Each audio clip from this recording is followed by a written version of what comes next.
susunod po nating mag-uulat is walang iba kundi si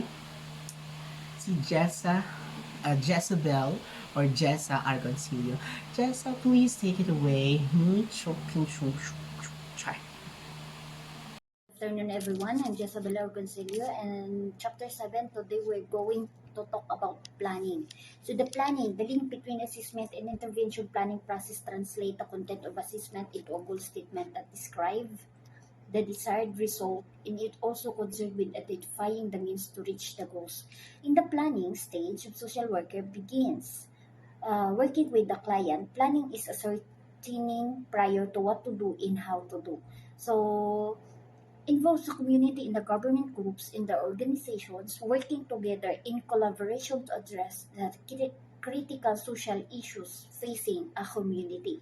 So the two major tasks during the planning stage is the formulating goals that directly relate to the clients in need or problem. So during the planning phase, goals and objectives help define the clarify what it is what you are trying to accomplish in defining the specific action intervention that are necessary to achieve the goals.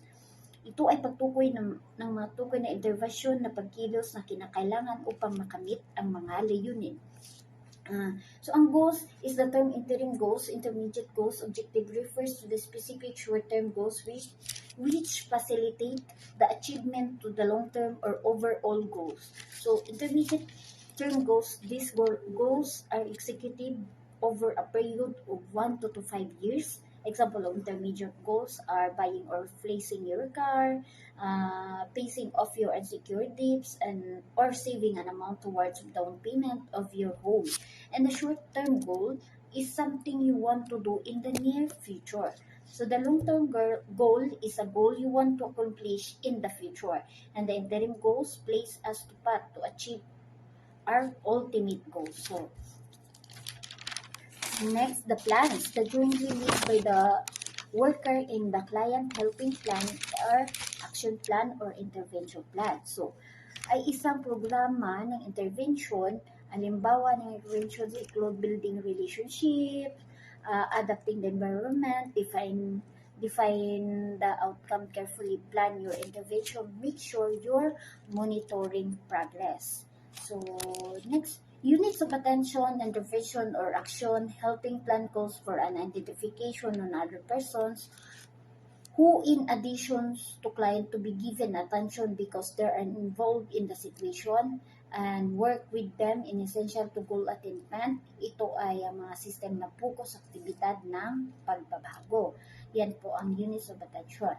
So, ang factors that influence that plan of action, the community in which it is being carried out.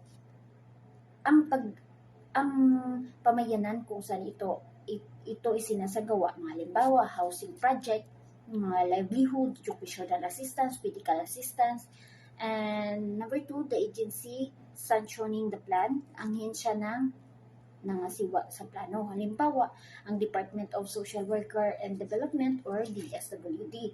So, ang social problem of the plan is response to.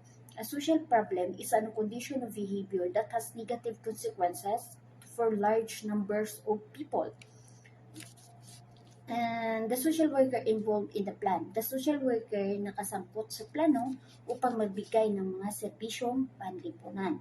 So the client defines the client as a person, family, groups of persons, incorporated body association in the community on whose behalf of social worker provides or agrees to provide a service. Some way ng social workers interact by providing assessment and counseling.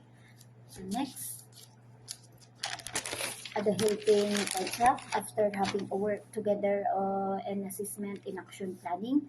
What should follow in this agreement between worker and the client, and what needs to be done and who should do, and the social worker makes initial contact with the clients and begin to establish the framework of the helping relationships. And that's all, and back to you, Kuya Mel.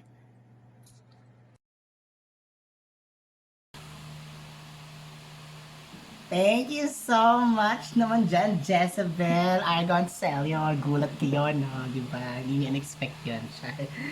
Oh, nag-iba na naman ang kulay ng aking eyeglass. Bakit ba? Ayun. Minions yan. Despicable me. Oh, shout out, hindi sila sponsored. Anyway, I don't care. Thank you for actually sharing what planning is. And it's the second process, main topic for this chapter. Siyempre, after assessing everything, you're gonna start with the plan or strategy on how you're gonna do the solving of the problem for your client. So that's the main goal of what planning is. Diba? So thank you so much talaga dyan, Jezebel. Again,